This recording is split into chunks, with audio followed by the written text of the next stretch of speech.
But let's go back further. Where did you grow up? Because that's quite an extraordinary story. So I grew up in the Pilbara region of Western Australia on a cattle station property. Yeah. And was your father the owner, or did he just work there? He was a station manager. Okay. Yeah. And it was, mum and dad got there in the 80s because BHP were opening up mining lease, and part of the contract is to have a functioning station for it to be mined, like a pastoral lease. Oh, okay. On Crown land. And my father's from a background of like station owners. He's from the coast at another station, Yarraloola, near Karratha originally. Yeah. So the Patterson side of the family has had a lot to do with cattle stations and that type of thing. For most Australians, we're in suburbia, they got dropped off at school, they came back. How would you describe life growing up on a cattle station to show how different it is from growing up in, say, the suburbs of Sydney or Melbourne? So first of all, obviously, just the isolation part. Yeah. Yeah. We're on a 900,000 acre property. So that's big, probably bigger than Malaysia or something. It's fairly big, and that's not even one of the biggest properties. But in those days, the school was by radio. Oh, so you were one of the radio kids? Yeah, before Skype and Zoom. Yeah. So, and were you doing things like, I met a lot of kids that grew up on farms learning to drive cars early because you're driving. Yeah. You were all into that? Yeah. All learning how to drive stick. Yeah. And at what age were you when you were doing this? This was, from 7, 8, 9. So it's learning. 7 and 8, while some of us are going to footy training or something like that. You're learning how to drive all manner of vehicles. That's right. And Dad was really big on, and Mum as well, like learning how to ride horses. Operate off horses and that type of thing. So, and surviving out there if you got lost, I guess. Yeah, well, that was another thing, is you just grow your intuition grows for sense of direction and things like that. Just taking notice of landmarks, because when I was younger, I remember being in a mustering buggy where the passenger seat was torn out.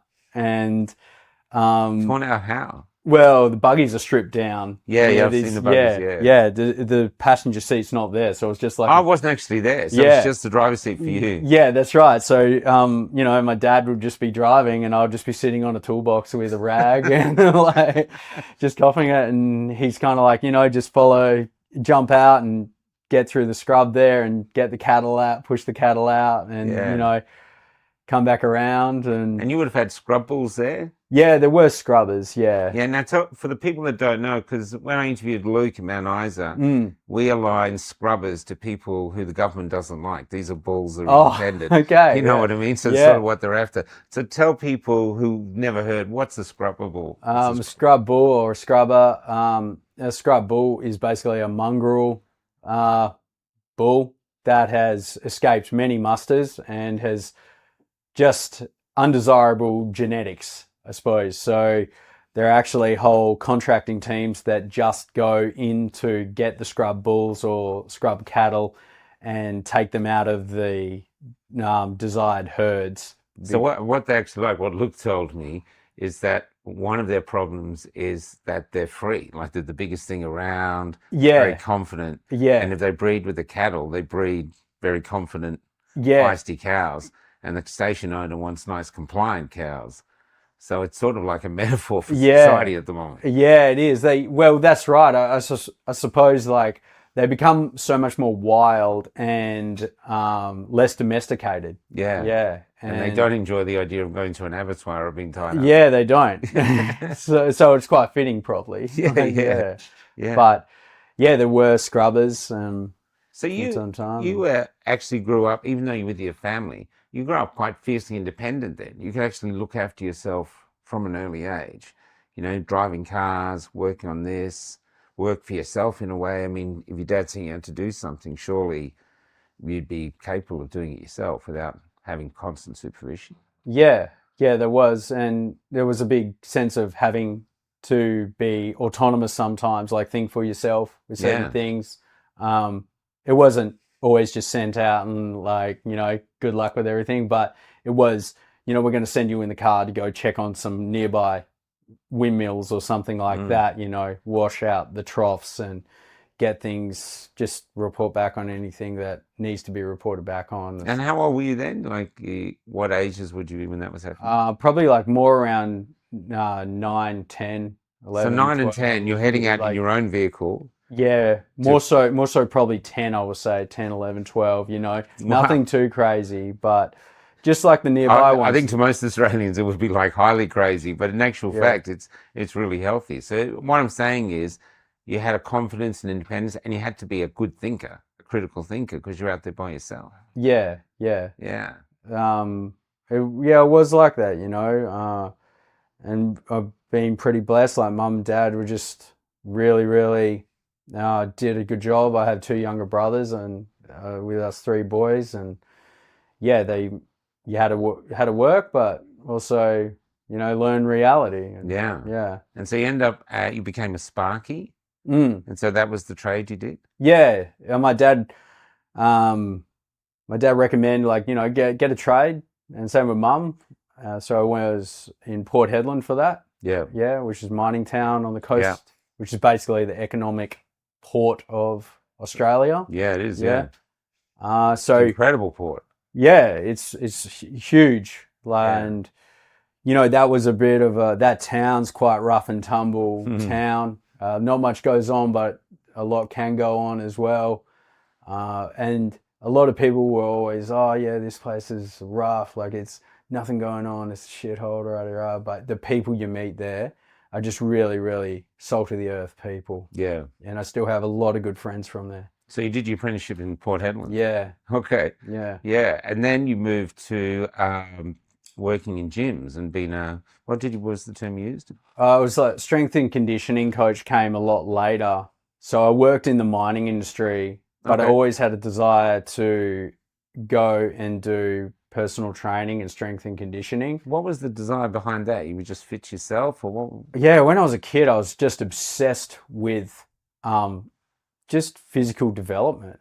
And I would be on the station. I was obsessed with the army. There would be on our airstrip at the station, the ADF would fly out planes for dropping out their personnel to go do practice. Type of scenarios and that. And I remember them flying out, and I was just like, man, this is so cool. So I would always be on the front lawn running back and forth doing all these drills, and then we got a pool at the station, and I would make myself do all these types of laps and things like that. So I was interested. I just love the fact that you could do something in the real world and then get like something out of it straight away. And I think having that interest throughout my youth sort of geared me into wanting to pursue it when I was older. So you've got a focus, you know what you want to do, you're driven to do it, and then COVID comes along and you were in Brazil. Tell us about that and how you got back here as on the last flight. That was wild. So throughout my 20s, like late 20s and early 30s, I'd done a lot of travel. I was working in the mining industry and getting those big breaks. I could just go overseas and that type of thing. And I ended up spending time in Chile. And one of my really close friends, he is Chilean, and his wife now is Brazilian. So yeah, he arranged like the wedding in Brazil, and my girlfriend, she was Argentinian, my girlfriend at the time. Oh, cool. Yeah, so we went over to Brazil, and this was sort of early 2020, March 2020, and you hear about this Chinese thing going on with the virus and that, and we get over there, and my girlfriend, she used to live in Rio de Janeiro. So we were actually in Rio de Janeiro, And nothing really kind of clicked to us where we're thinking we're taking this seriously, because I've done enough travel to go, headlines are usually bull dust. There's not really much. It's just a scare tactic. Yeah. And we went up to this one favela. For those who don't know, a favela is like a low socioeconomic area in Brazil, a neighborhood. And in this favela, they've opened it up to the public and tourists to bring money in to the little local businesses. So you can go up and visit. And because my ex had lived there, she wanted to take me up and, go have a beer and look at the view. And I wasn't really taking any of this Chinese virus stuff serious. I didn't know much about it. And then we get up there, and bull dust you not, there was just we get off this escalating tram. There's a gang standing there with automatic rifles within probably 5 meters of us. And we're like, this is really bad. And we're going, are we getting mugged? Like, is this one of these scenarios? Yeah. My gut was telling me before, just don't go up. It's no Yeah. point. And I'm like, no, I'm probably just getting anxious. Got up there. This is the scenario. And a guy comes over and he approaches and he's like, look, we usually let people in, but we're worried about this virus in China and we're hearing people are getting affected here. And, we don't want any trouble. If you just go back down, that's going to be okay. And we're like, absolutely, let's leave. Yeah. So we went back down, and that's when it sort of started going in my mind, like, okay, this might be a lot more serious than what I'm sort of looking into it with. The scenario more so. I'm not too sure about this virus, right? So time goes on. We're still in Brazil. We end up having the wedding, and then there's an arrangement on this island off the coast of Brazil called Ilha Grande, and it's the after party kind of thing. So we have this whole big villa there. Everyone's there. And then it's like you hear about, boom, this place getting locked down. Like, locked down? Like, boom, this place getting locked down. Like, you were looking online. And then it's going, okay, shit. Like, we got to get out of here. Yeah. Boom. You're on the other side of the world. Yeah. Ilha Grande is locked down. Yeah. So we're like, how do we even get off this island? Yeah. And we managed to pay off someone to get a boat to the mainland with the wedding party. Got there, and the transport we arranged, they had to go and change their cars and number plates because that state was different to the state to go back to Rio de Janeiro. So we're in this convoy and we're getting through, and it's all these military checkpoints at that point. And we're like, oh, holy crap. Yeah, this is actually a lot more serious. Yeah. Get back to Rio. There's a lot of it's just everything's really, really quiet. There's a lot of tension. The people from America at the wedding party end up giving us their Airbnb on Copacabana Beach. So we're on this beautiful beach, and there's just military choppers. Wow. Up and down. And the Chileans end up going back to Chile the following day, and it's just my girlfriend and I at this property going, how are we going to get out of here? Yeah. So for the next sort of 5 days, we're going, let's go to the airport, see what's there. Let's try and ring the company, see what's there. And the whole time we're going, if we get out, we can go back to Argentina.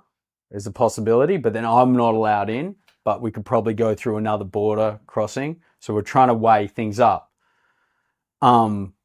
We know the last planes leaving to get out to Perth are in Sao Paulo. So how far away was that? Sao Paulo is like probably an hour and a half flight or something south. Wow, so you were quite far away. Yeah. Yeah, so you couldn't drive there. No, we couldn't. And we end up going, the company keeps going, yeah, come back tomorrow, or come back tonight, or da.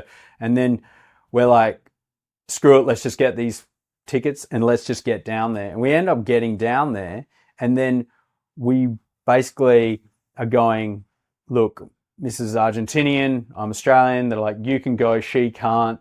And then we go online and find some other documents to fill out, and literally it's like a movie. Get $8,000 later on the skin of our teeth, just get through and get the last plane out. $8,000. Yeah. Wow. And yeah, What was this? So the plane flew directly to Perth? well, it went to, I think it was Abu Dhabi and then to Perth. And was it full? Like, was it jam-packed or? It wasn't as jam-packed as what I thought, because a lot more people were I think people were so scared. Yeah. Yeah. And we're just going, let's just get back. Yeah. So we ended up getting back, and then we're getting told, oh, look, COVID seems to be affecting the at-risk populations and the elderly. Yeah. We're going to get you to do quarantine in your apartment. Yep. That was before having to pay for the, rooms and stuff like that. So we end up getting back, and I'm like, I think I got like a sore throat. Like, oh, I think I can't smell anything. I think I can't taste anything. And she's like, yeah, I'm the same. So we ring her doctor friends back in Argentina, and they go, yeah, by all accounts, but it looks like you have COVID. So I'm going, all right, they're giving us a COVID hotline number, like a helpline number. We'll ring them and see what we have to do, or if there's anything to do. So I'm ringing the guy, and he goes, yeah, we're not too sure. You don't seem like you're doing too bad, and we actually don't really know too much about it, but you're not at risk. And I said to him, like, I thought this was the helpline. Like, You're shutting down the whole world. Yeah. And you were making like, it's not so bad. Yeah, that's right. Like, what are we meant to be doing here? So, yeah, we just waited it out. And how sick did you get? Well, I thought it was, first of all, a hangover, because I thought I'm so glad to be back. And I got some nice duty-free alcohol, and we celebrated a bit. And I thought it was jet lag. But when it was the no sense of taste, smell, and I did have some like stomach upset and diarrhea, but that seemed to pass. And my first initial thought was it was more of like a travel bug. Yeah. Or even jet lag. Yeah, that's it. Yeah, maybe like plane food or something. Yeah. I wasn't in this really concerned frame of mind with it. So it didn't really affect you, didn't like put you in hospital or anything like that? No, absolutely not. So you're one of the first Australians really to have it. Yeah. And you sort of glide through it. Yeah.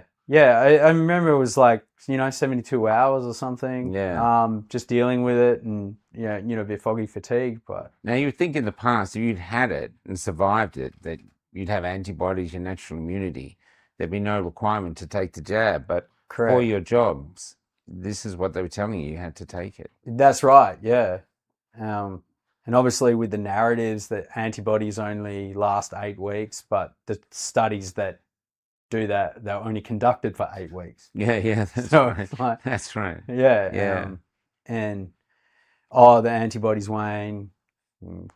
I had mine. Yeah, I had mine tested, and 2 years later, and there was positive for antibodies. And Western Australia didn't have COVID. We hadn't opened the borders yet. Yeah, that's right. Yeah. So how do you get it? Yeah, that's right. Yeah. And I didn't want to take any of the mRNA jabs because there was people getting sick.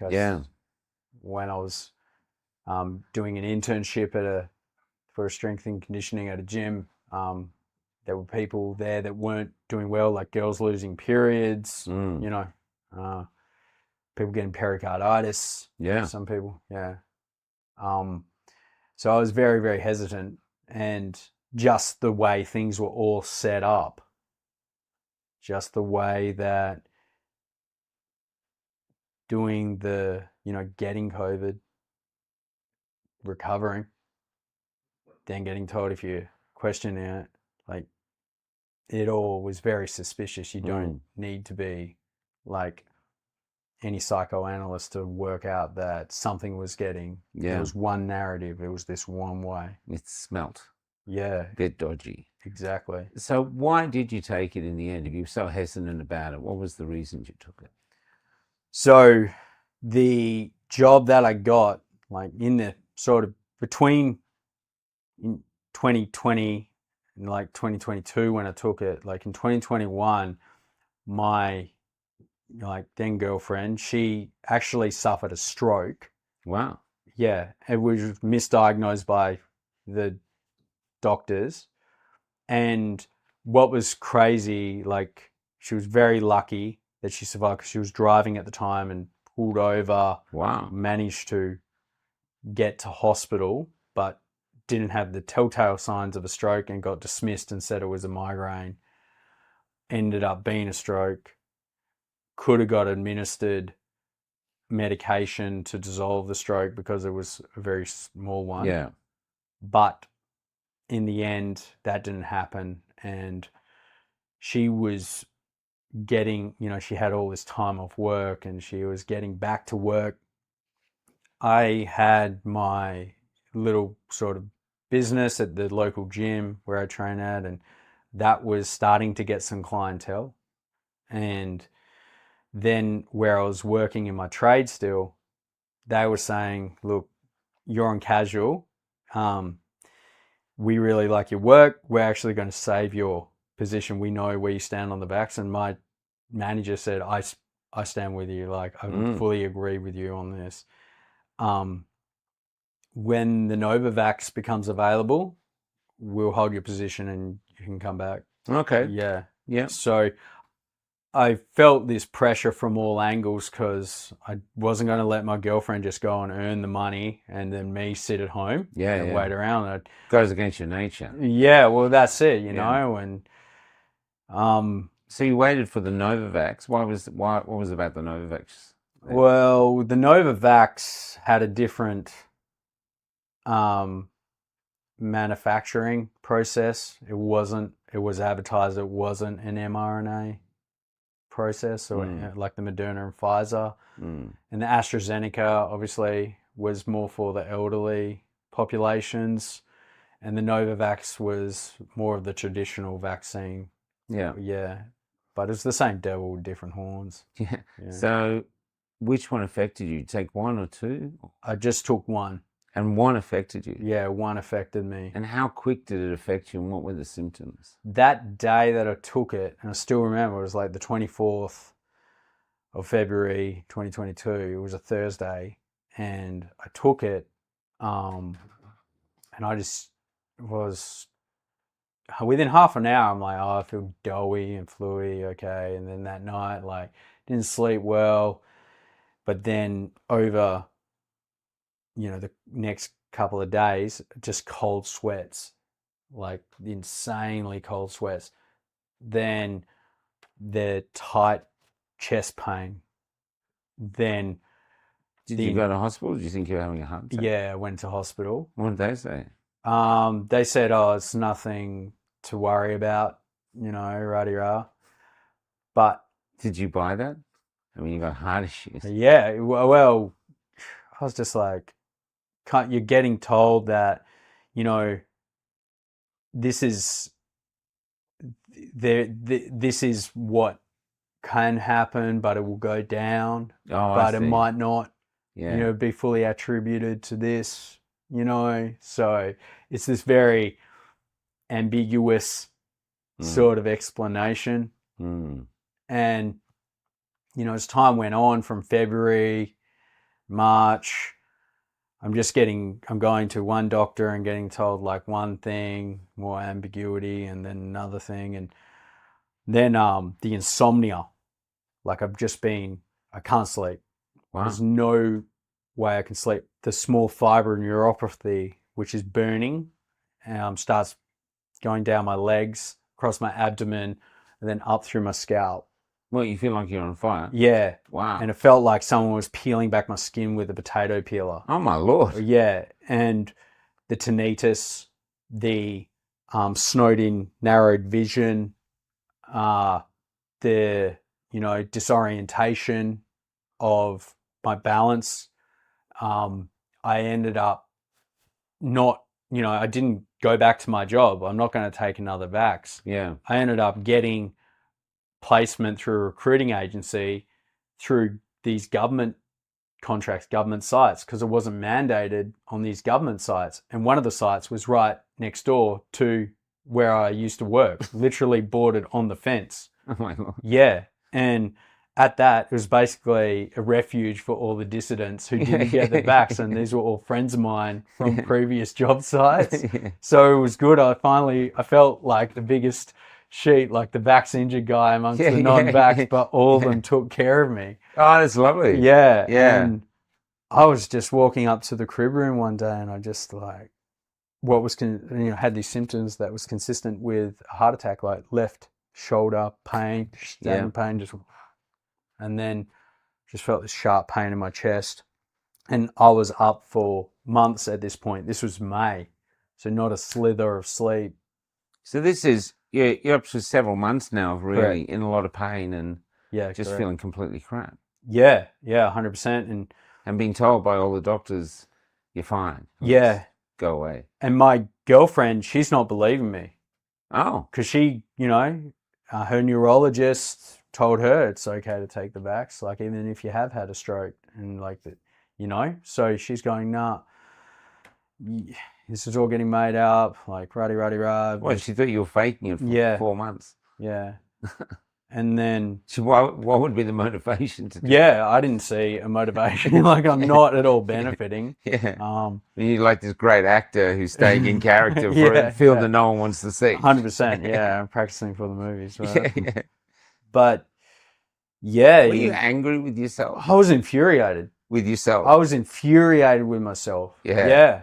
I was infuriated that... I managed to get around all this job placement, like just doing 4 weeks here or like a couple of weeks there, and then had this. And I'm like, I should have just dropped everything. Yeah. I'm going, look, this isn't for me. I know it's not for me. I knew that from the start. Yeah.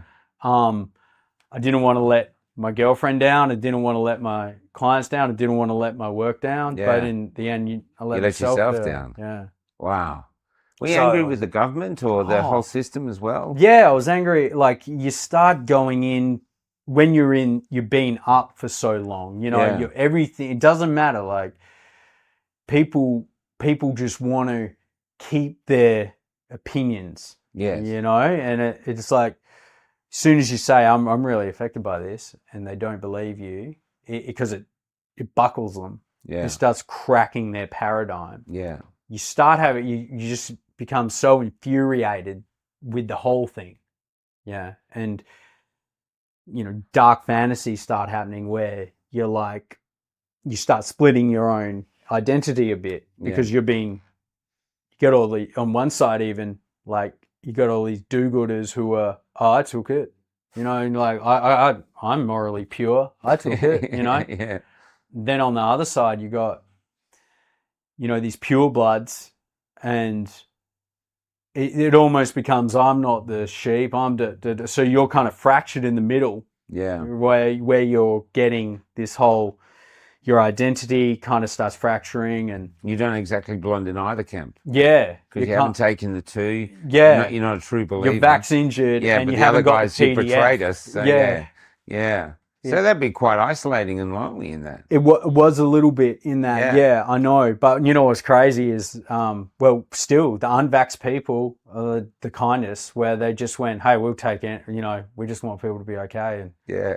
I was so fortunate that I met those friends of mine and met other friends who were taking care of me and letting me rest during the job. Wow. And I would be in a storeroom just like looking at the ceiling, just like... So there's real mateship there. Yeah. Wow, that's beautiful. And when I collapsed at work and my mate took me to the... Tell us about the collapse.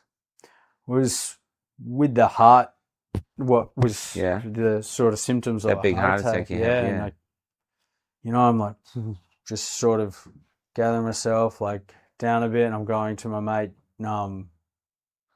Damo, I need to go see like medic or something. Yeah. I'm not well. And then I get to the medic's office, and the nurse, and she's going, oh, what's happened? Are you vaccinated? And I said, well, this is a government contract, even though it's on this site. I have been vaccinated and I am vax injured. She goes, oh, you've been listening to conspiracy theories. And I got this heart thing. And I said, this isn't no good. Like, a lot of young men are getting like a lot of heart conditions. She goes, yeah, I know. my son's got pericarditis. I'm like, okay, so in I'm sorry. Her son's got pericarditis, and then she still says you're listening to conspiracy theories. Exactly. And like in one breath, you're saying like, this is all extraordinary. That's an extraordinary statement. 100%. We actually, I was in Cooper Pedy interviewing people there, and a young woman came from a mining camp, and she said a nurse had turned up to vaccinate everyone, and she said to the nurse, "Do you know anyone who's vaccinated?" And the nurse said, "Yeah, my son. He's going to be on this EpiPen for the rest of his life." And she goes, "Then why are you here vaccinating us?" She goes, "Well, the government wants us to do it, and if we can't trust the government, who can we trust?" That's what she said. And the two things so this same sort of story, there's like two conflicting beliefs in the same head. Yeah, 100%. In the same sentence. There's contradictions to the nth degree. Yeah, I know. It just does not make sense. Correct. And, after that, she goes, "I will put you in and monitor you. You're all up on the ECG and that." I'm like, okay, so I'm there.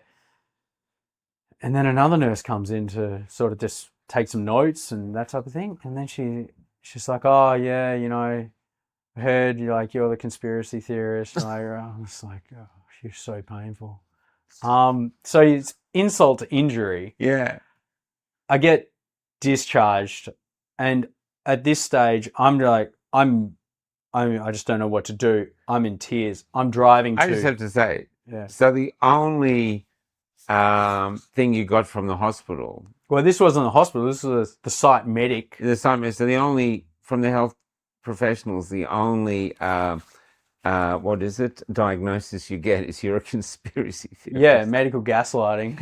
Really. So you're faking, this young man is faking these heart issues just to bolster up the conspiracy. See, it's true. Yeah, I've got it. Even though I'm on casual, I don't get any sort of, there's no sort of any financial incentive for this to be. You're just making this melodramatic point. Yeah. And that's exactly it. That's how I was treated. And I ended up getting in my car and I'm going, I got to get to hospital to try and, get through and see what the go is. And I'm driving there, get in there. Heart thing. Okay, come straight through. Yeah. So I get into a bed straight away because I'm holding my heart, and then the doctor's going, "Oh, you got anxiety, all the stuff you would have heard before." Yeah. This lovely nurse, like an absolute saint, comes in and goes, "Listen, I know that you're not bull dusting. I know." Oh. Yeah, and she said, "There's a lot of young people that are coming in right now that are experiencing these." So she's risking her job saying that. Well, the doctor's keeping his job and saying you just got anxiety. Correct, Yeah. And anyway, get discharged with anxiety and end up like later on. Let's be honest. I mean, we're in a generation now where anxiety is seen like everybody has it. So why isn't everybody dead just from anxiety? Anxiety causes heart attacks. Absolutely. I mean, it's the most common thing. You have young people come up now and say, "I've got anxiety." Why aren't you dead? Yeah. 100%. Since it was just so wild. It was like a movie, and then so they're treating you like a liar. Apart from that nurse, they're treating you like a liar. Yeah. And this is the hospital supposed to cure you. Yeah. Or at least acknowledge your suffering. Yeah, or at least try and direct me to whether it's like cardiology or some, rheumatology, something. Yeah. What was it like when the nurse said this to you? That must have been like an oratory event to finally be acknowledged by someone in there. It was this mixed feeling. First of all, I'm like, not all hope is lost. Like, and then second thing was, all your worst nightmares have come true. Yeah. Yeah, you're getting acknowledged because you start questioning yourself a lot. You start questioning, am I just like, is this all just brought on by, manifesting your own suffering? Yeah. So in the end, they left you with anxiety. So you discharged with anxiety. They give you any medication for that, or just told you to harden up? It was basically, look, we recommend, like a recommendation to go to the, your GP and probably pursue some sort of avenue. Yeah. Like that. So by then, what did you decide to do? You've got this thing, the medical establishment isn't that interested. You're clearly suffering from it. What did you decide to do? At that point, my mum's going, she was in Broome at the time, and she's going, you're not well. And I'm going into bouts of psychosis at this point, because I'm thinking like things are happening, like if something's happening inside of me, no one's believing me. I don't know what to do. I've been up for months on end. Mum goes, look, let's just get you to Broome and you can just rest for a week. And then I get up there and she's like, oh, I know what you're talking about. Like, you're fractured. And that night before Broome, my girlfriend and I just ended up breaking up. Oh my Lord. It's like just everything, and you're just crushed. You can't sleep. You can't have a rest from yourself. Just because you needed to be kicked since you're down. Yeah. Another boot in. Yeah, 100%. And, in that time as well, I get it. I'm trying to operate and manage myself. Yeah. And I don't have time for anything outside of myself because I'm completely getting crushed. I got all these symptoms. It feels like people are peeling my skin, the tinnitus, the brain fog, the short-term memory loss, the working memory loss. And so that was real. You'd actually have short-term memory loss. Yeah, I really suffered. I was leaving pans on without realizing I put it on, and things like that on the stovetop. These types of things were happening. People, and this is one jab. Yeah.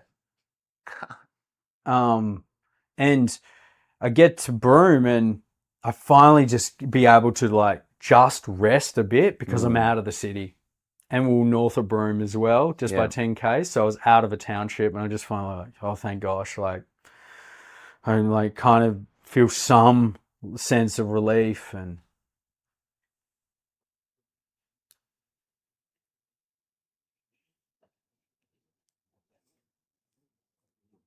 yeah, it was just real hard. What was one of the hardest things? Is that just the lack of acknowledgement? You're basically on your own in a country where we're supposed to be mates, looking after each other. Yeah, it was. It was, it was just real. Because I'm just going, man, I can't, I don't know what to do. I can't function. And did you contemplate leaving us? Can I ask? Yeah, it was a lot of times. There was just a lot of times, man, where I found this rope on the road from one of the Pearl boats.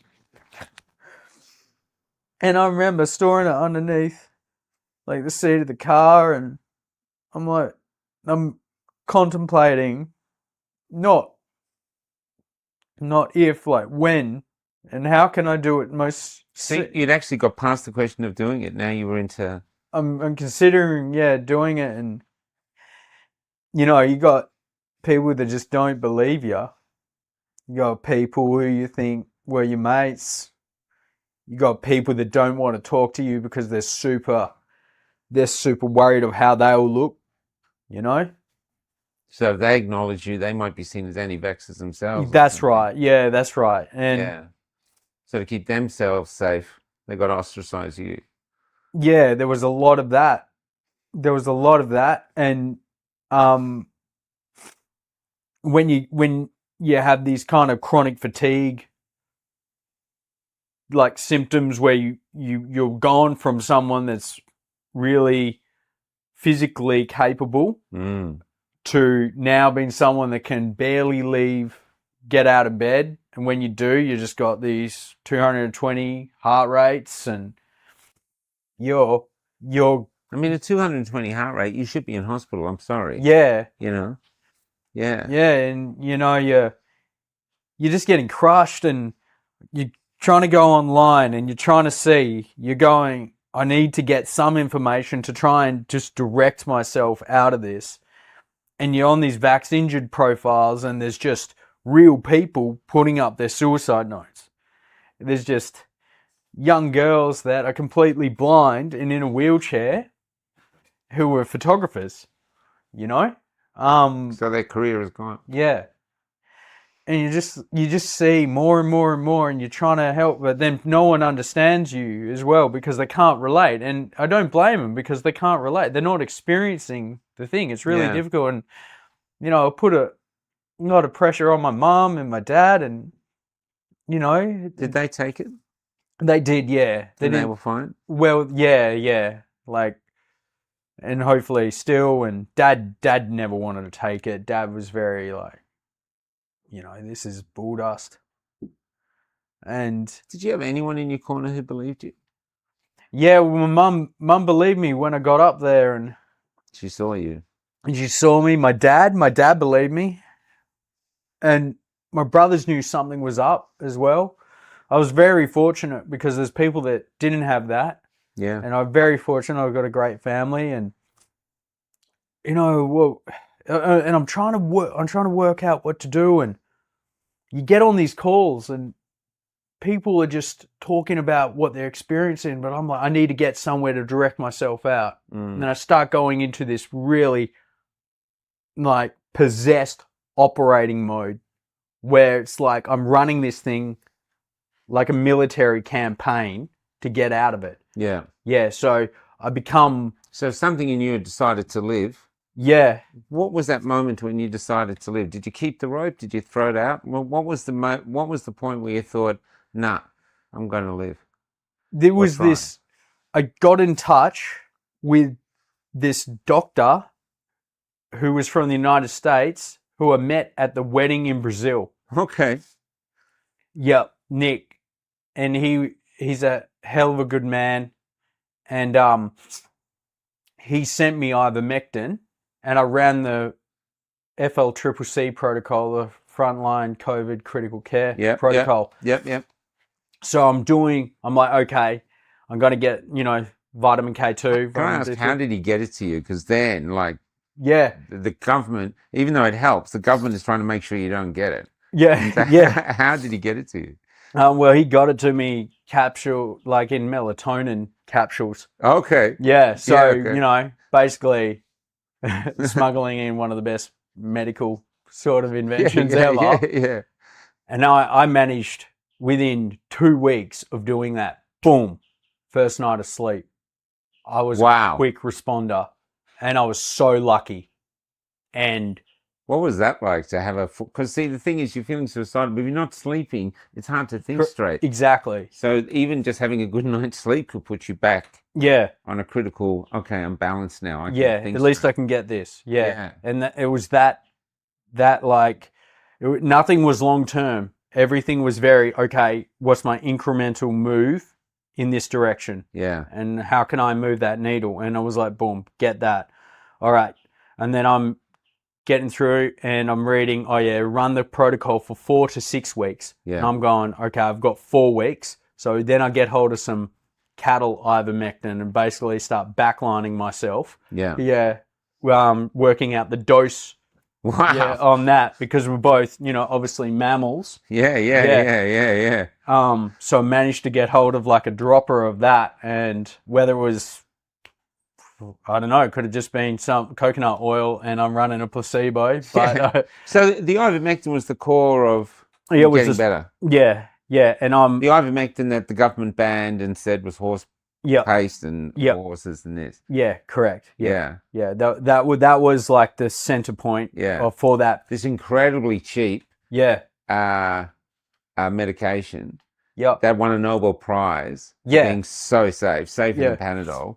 Banned in our country. Correct. Because, to be honest, if they had an alternative to the vaccine, Big Pharma would not be allowed to roll out the vaccine. Exactly. So they had to ban it, like the hydroxychloroquine. Yeah, hydroxychloroquine. Yeah. So all these things. So you're not only injured, and I've seen the way the government treats the injured. I mean, previous to the injuries coming in, anti-vaxxers became the lowest rung.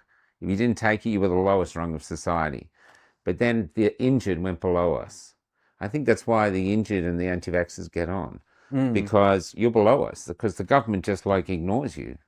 Yeah, It's just like, get out of here, go away. that's right. You're an anti-vaxxer simply by getting sick by the vaccine. How dare you, you heretic? And Yeah, so here you are, basically going underground yeah. to save yourself.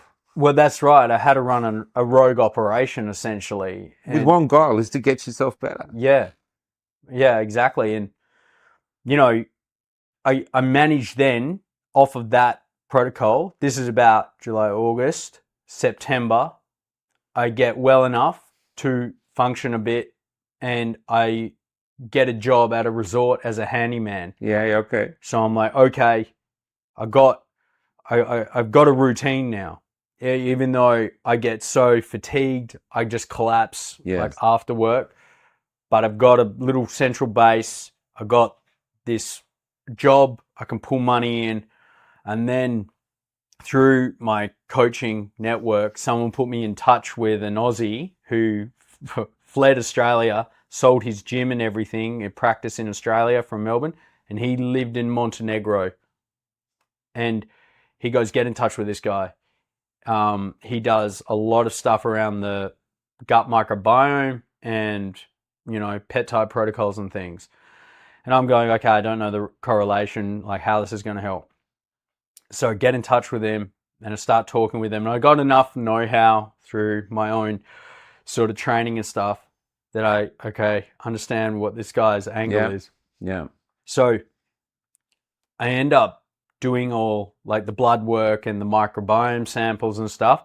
And I start slowly from December 2022 building out my immune system and healing my stomach and then rebuilding my tissues with peptide protocols and things like that from a functional medicine perspective. Yeah. So you took responsibility for your own health. Yeah, 100%. Realizing the medical system is in so much denial that they just don't want to look. Yeah. Because it opens a Pandora's box for them. Exactly. So you're totally on your own. Yeah, I'm totally on my own. And I just kept seeing other people. Like I've gone to people and get gaslit. I went to the cardiologist. He gaslit me and I just decided I'm going to have to get myself out. What did the cardiologist say? He said, on the report, he says, Reiley has said that he had an infection early 2020 in Brazil at a friend's wedding, and he has taken one shot of Novavax, but has experienced symptoms since the infection from 2020. Oh, wow. Yeah, So he so crossed over. long COVID. Protects himself. Yeah, long Those COVID. Brazilian bugs. They'll do it to you. Yeah. You think barley bug is bad? Go to Brazil, man. You go to Brazil, man. So you're getting yourself better. But I just want to go back a minute because you had a life-changing moment when you got sick. Yeah. And then you had a life-changing moment. You've already decided to leave us. But something in you at some point must have made a decision to go, no, I'm not leaving. Well, that cropped up many of times though. That conversation wasn't like one. Back. Yeah, it wasn't like one catalyst. Like it was this constant back and forth. Yeah. A lot of my like a soul debate in you. You've got one person saying, "Come on, let's get out of here." Yeah, it sucks. Yeah, and then and others, other things like look, you're getting well. Like you're getting well. Everyone else who's trying the medical stuff, they're not getting well. Yeah. I'm not saying the way that I pursued is better than other ways. There's many ways to summit the mountain. Yeah. Like whatever you're doing, just keep doing it. Keep improving. Keep getting those results. So then the side that wanted to live finally overcame. Correct. The side that wanted to leave. 100%. Wow, that's a testament to your strength, man. Thanks. It seriously is. Because you're on your own doing that. And you've got to make a decision. I mean, this is to be or not to be. This is Shakespearean stuff. Yeah. It was, and and just trying to talk to people out of suicide. And so you're online trying to talk other vaccinated people from not doing it. And well, exactly. And you're fighting the same demon. Yeah, I'm exactly. And the whole state, our whole health department is just ignoring you. Yeah. You're discarded. It was insane. Just the amount, like the actual psychological isolation, even though people on your side trying to help, they're not understanding you. Yeah. like just not being comprehended or understood. And The other thing too, you've got to realize with them though, it's in them. yeah, And they're looking at you going, is this going to happen to me? yeah. Well, that's If I talk about it, will I set yeah. it off? yeah, You know, these are things going through their head, you know? yeah. It's just like, I know I'm jumping all over the place. No, you're not. But it was just that. It was just so intense. You're seeing a different reality completely, and you're trying to be your own doctor, researcher, Yeah. Amazing. Psych, but Psychologist. yeah, just trying to work out all this stuff, and then you're a carer for other people in the same boat who, like the blind girls. Yeah, I got to say, I had to start distancing myself from those communities, and I'm only friends with certain people because I know, look, it's going to be beneficial for me for my healing to operate here, right? Like, people, we all get stuck. I'm no better. Like, I'm completely human. I'm completely fallible. You can get stuck in these victimhood mindsets, and you become the victim of your own doing through the way you think. And I had to start getting off of those At platforms. some point, did you have to forgive yourself? Yeah. Have you managed to do that, or was that something you had to do? It's been 3 years since, like, 3 and a bit years, and I'm starting now, like, to really give myself a break. Yeah. And well, from my point of view, what you say makes sense. You're obviously not a guy that can sit home and be looked after by a woman who's already had a stroke. Yeah. How are you going to look at yourself? How are you going to look at yourself in the mirror? And you've got these other obligations, and you've got this rogue government who doesn't care. Take that or get out of society, Yeah.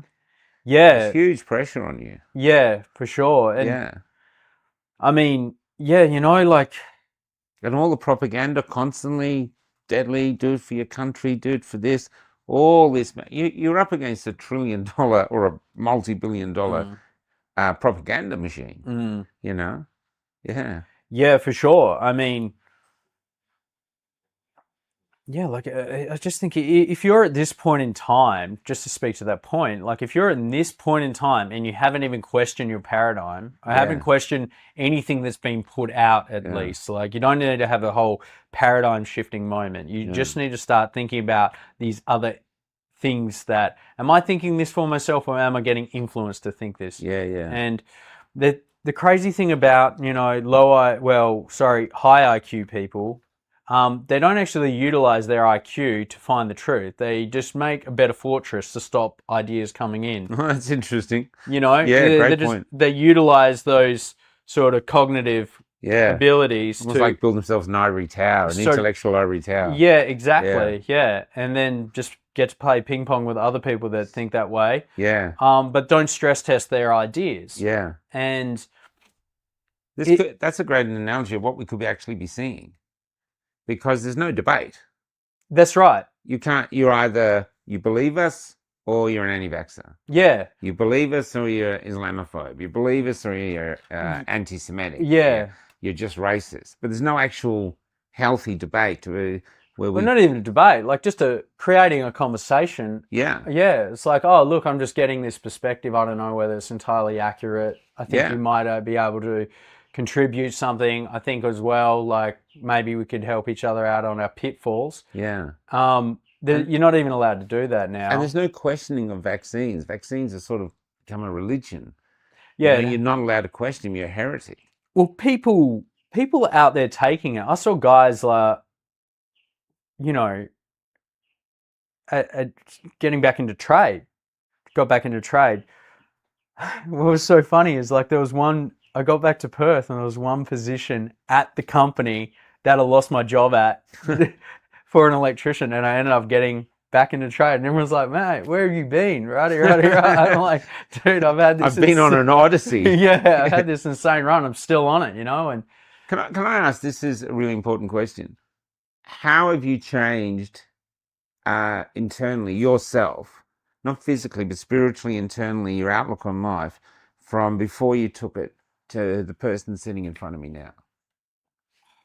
I definitely know there's something beyond what we can even fathom. Okay, Yeah, so it like becomes more spiritual. yeah, absolutely, yeah, 100%. You There's know, no atheists in foxholes. An yeah, Irish cousin told me. I love Yeah, that. yeah, Yeah, that's so applicable. yeah, Yeah, I think I've there's a lot of good that's come out of this. yeah. Yeah, there's so much good. There's a callousing of the mind as well that I thought I was always, when I was super physical, I always thought, you hear these stories and it sounds a bit cliche, but if I become more physically stronger, I'm going to be, more callous and da, da, da. But then you go through completely eroding your physical capabilities, your identity around being Mm, someone who is physically capable and, the very extrovert type of guy engaging in the party with people, mm, to someone who's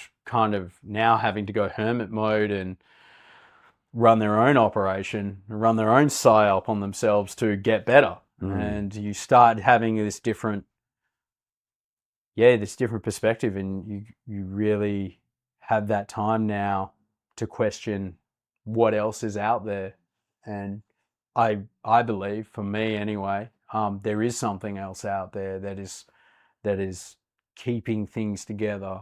And you know, you life's not a ride; it's more of a drive. Yeah, Like, yeah, yeah, yeah, you got to drive. You're not there just to sit in the passenger seat. yeah. Things will happen. Like, and you get to choose how you respond to those Well, things that that's the happen. independent streak in you. So a lot of people want to be passengers. Yeah, Let's be I honest. suppose. Yeah, Where you're actually someone who wants to drive, and maybe one of the reasons you got well is you gave up on the medical industry and decided to go out and find the cure for yourself. well, that's it. Yeah, and I'm super fortunate that the ivermectin work. Like, people who respond well to Mm. ivermectin tend to also have a better rate of repair. Like, even that, is that not a divine intervention? Are all these not a stack of Yeah, interventions? yeah. I don't know. How are you feeling now physically? Right now, I'm doing much better. What would you say? Because I haven't met anyone who's got back to 100%. They say I'm doing a lot better. Yeah, So it was like zero was like I'm in the bed, I've got a rope in yeah. my car, I'm ready to leave. 100% is I can't even remember feeling sick. Where would you be? I would say I'm around like the 90, but Okay, you're getting close. yeah. And reason being, I'm starting. I've had some heart checks, and my heart's all well. I've started doing some physical activity in very low capacities, Yeah. but it was also, I've started studying functional neurology as well, and learning how the nervous system responds and inflames the immune system. Mm. So I'm learning to taper down the neurological responses, like the symptom, the fault codes that keep flipping up. And I went on a trip to Germany, like with my new girlfriend, this Cool. German girl I met, Clara. She's lovely, and I met her family, and it was the first time I've not eaten anything that's on the sort of getting better regime, Okay. food protocol. Yeah, So yeah, yeah. yeah, and I got back from that and had my bloods done, and my functional med prac, he goes, look, that must have done you some favors, because you're getting all your markers on your organs are now looking all Fantastic. clear. So I'm working back as a tradesman in full capacity, and Yeah. I still got a bit to get back. So you're not ready, healthy enough yet to go back into the physical training yet? I'm doing not to the capacity that I once was. Yeah, yeah. Yeah, but I'm slowly getting back where I'm just doing a lot of body weight Yeah, yeah. stuff and that type of thing. And yeah, I don't know, I'm one of the I lucky got ones. 2 questions to go. What is your thoughts on the government and the whole thing that they rolled out? Do you think there should be a royal commission or something to really investigate what happened? Or do you just think you got unlucky with No, vaccine? I think I 100% know there should be, there is absolute foul play, Yeah. and it needs to be investigated to the nth degree. Yeah. Yeah, because, you know, I'm just myself, but there's people with dependents, like families, kids, Yeah. and I've met people online. There's families I've spoken to that they're all injured. They're all injured, and it's off either the same batch or different batches. Yeah. And there needs to be an investigation. Yeah. We have come across that too. The other thing, I mean, it's fantastic that you're getting better, but every now and on the internet, every day we see died suddenly, died. Yeah. Do you live with this? And I don't mean to upset you by this, No. but do you live with this, that suddenly something could happen? Yeah, that's at the back of my mind. You know, And how do you cope with that? You just have to put it behind you, or? well, I do my best for my sort of strategy. Basically, is I do my best to kind of gear. Look, I'm not dead yet, Yeah. and I'm going to keep living. Life's for living. Yeah. So I got to do that. Did you get rid of that rope? Yeah. So it's gone. That's great. Yeah, you know, and I thought I'd never be able to get out of, like, I'll just be housebound forever and dependent on my parents. And Yeah. yeah, Which would not have suited your nature. yeah. But I'm so lucky. So you're a true warrior, man. I appreciate that, dude. Yeah, you're a true warrior. You come back. Can I ask, as you're going forward now, you said you've been helping people online, telling them to go there. It seems to me you have a lot to offer now. Do you think you will go that route in helping other people? Because you're one of the best stories I've heard on vaccine injuries. Thanks. So many others are just losing it, or they you know, it's got too much for them. But here you are as testament that you've pushed through.